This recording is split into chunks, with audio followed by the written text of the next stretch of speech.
માસૂમની જિંદગીની લડાઈ, ચારે બાજુ માત્ર ને માત્ર પાણી.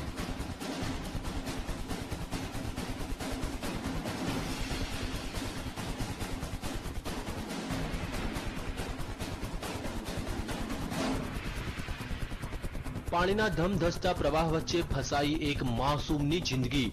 મોતની લહેરો વચ્ચે જીવન અને મરણ વચ્ચે ઝોલા ખાતી માસૂમની જિંદગી. શું આ માસૂમ પોતાનો જીવ બચાવી શકશે ખરો?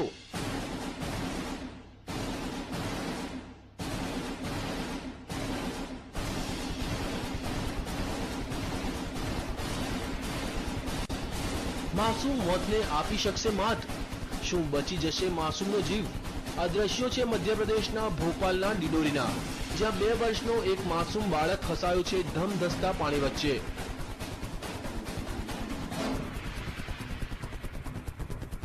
આ બાળક રમતો રમતો આ નદીમાં પહોંચી ગયો અને અચાનક પાણીનો પ્રવાહ વધી જતા તે અટવાઈ પડ્યો.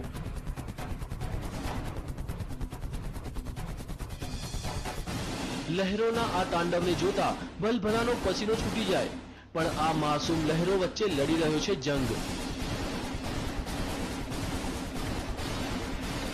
જિંદગીનો જંગ. પણ હવે સવાલ એ થાય છે કે લહેરો સામે તે જિંદગીનો જંગ જીતી શકશે ખરો?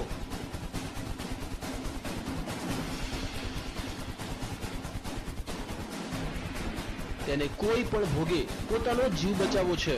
તેને નદીના પ્રવાહની કોઈ પરવાહ નથી.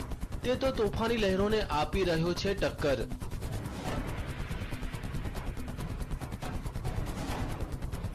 બાળકની આ જિંદગીના જંગને જોતા ગ્રામજનોએ તેને બચાવવાની જહેમત ઉઠાવી.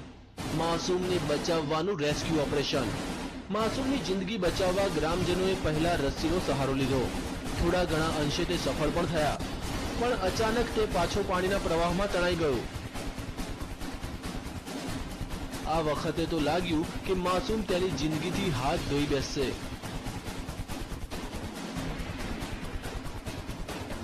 પણ ગ્રામજનોએ હિંમત ન હારી અને નદીમાં ઝંપલાવ્યું અને તરતા તરતા માસૂમ સુધી તે પહોંચવામાં સફળ થયા. અનેક પ્રયાસ બાદ તેઓ આ માસૂમની જિંદગી બચાવવામાં સફળ રહ્યા. Bureau report, TV9.